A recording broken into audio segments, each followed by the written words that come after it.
CA foundation का result आया and congratulation उन सभी स्टूडेंट को जिन्होंने अपना फाउंडेशन का पेपर क्लियर करके इंटर में एंटर हुए, और आगे के लिए भी आप सबको ऑल द वेरी बेस्ट। कैसा था रिजल्ट, कैसे थे पेपर, कितनी मेहनत लगी बच्चों ने, कैसे क्लियर किया, ये मैं आप लोगों को नहीं बताऊंगा, ये कुछ बच्चों से ही पूछते हैं हम जिन्होंने अभी अभी अपना फाउंडेशन का एग्जाम क्लियर किया। तो first of all very congratulation Palak आपको भी, निमिषा को भी, अंतिमा को भी और वैभव आपको भी। तो कैसा लग रहा है निमिषा अपना फाउंडेशन का एग्जाम क्लियर करके? बहुत अच्छा फील हो रहा है और अब लग रहा है सीए इंटर की स्टूडेंट हो रहा है। चलो वैभव कैसा फील हो रहा है मतलब क्लियर करके? बहुत ही बढ़िया फील हो रहा है अंतिमा? सर बहुत कॉन्फिडेंट लग रहा है कि अब सीए की आगे पढ़ाई एक्चुअल वाली पढ़ाई स्टार्ट हो गई है। पलक कैसा फील हो रहा है, मतलब मम्मी पापा का कैसा रिएक्शन था?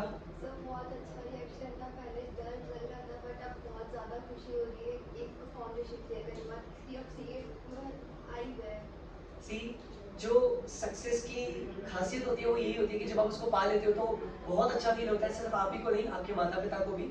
एंड आप लोग भी इसी तरीके से मेहनत करिए, इन बच्चों ने भी बहुत मेहनत करी है सो दैट आज ये आप लोगों को कुछ गाइड कर पा रहे हैं। मैं भी और कुछ बहुत सारे लोग आप लोगों से जानना चाहते हैं।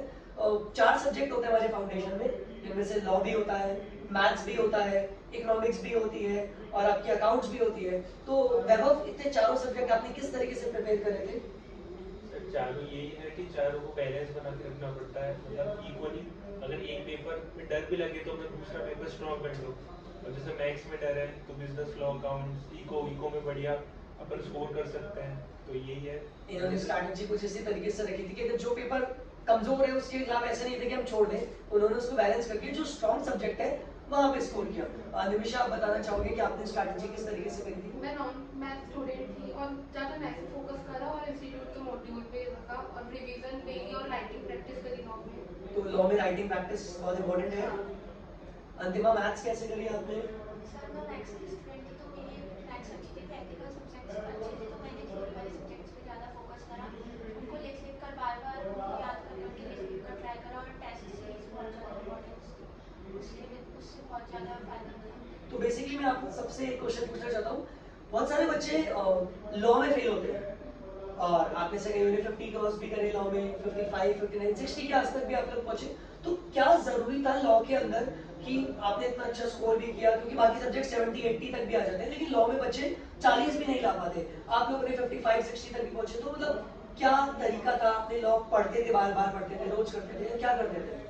डेली रिवीजन करना और राइटिंग ज़्यादा इंपॉर्टेंट है उसके अंदर, कि डेली अगर आप जैसे आपने बताया था एक दो डेली क्वेश्चन प्रैक्टिस करना है तो उससे बहुत ज़्यादा हेल्प मिलेगी। मतलब आपने किस तरीके से लॉ को प्रिपेयर किया? फर्स्ट ऑफ ऑल आपकी गाइडेंस ने तो बहुत ज़्यादा हेल्प किया, उसके बाद रिटन प्रैक्टिस, थ्योरी को जितना लिखा उतना ज़्यादा काम आया, बाद में खुद के सामने से उसको रीडिंग करना वो बहुत हेल्प। तो सभी स्टूडेंट को एक बात बताएंगे, इंस्टीट्यूट का मॉड्यूल बहुत जरूरी है। आप कोई और मॉड्यूल मत फॉलो करिए, इंस्टीट्यूट के मॉड्यूल को बार बार पढ़िए। सिर्फ पढ़ना ही नहीं है, हमें उसको लिखना भी बहुत बार जरूरी होता है। जब तक आप उसको लिखोगे नहीं तब तक कोई मतलब नहीं है। और पास्ट ईयर पेपर बहुत इंपॉर्टेंट है, आप उस मॉड्यूल को कितनी बार भी पढ़ लिए, आप एग्जाम में तब तक पास नहीं होंगे जब तक आपने पास्ट ईयर के पेपर नहीं सॉल्व करे। वैभव आपने कितने पेपर सॉल्व करे पास्ट ईयर के?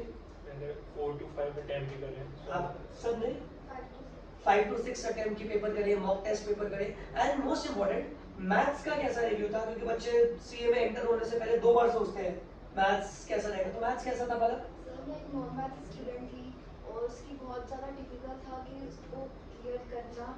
फिर पापा पास ही नोट कभी करी तो पास ही क्वेश्चंस करे, सर की गाइडेंस थी, उसकी वजह से क्लियर हो गया। टाइमिंग बहुत इंपॉर्टेंट होती है मैथ्स के लिए, बच्चे डर जाते हैं, घबरा जाते हैं, वो सब नहीं करना। वैभव ने जैसे मैथ्स में जितना भी स्कोर किया उन्होंने उतने ही क्वेश्चन करे जितने उनको आते थे, अननेसेसरी अटेम्प्ट नहीं करे बिकॉज ऑफ नेगेटिव मार्किंग। तो आप लोग इन सारी चीजों का ध्यान रखना, डेफिनेटली आप लोगों के आने वाले टाइम में आप सब भी क्लियर होगे। And once again a big congratulation to all of you and your family. Palak all the very best, Nimisha, Antima, Vaibhav all the very best and make your family proud. Thank you very much.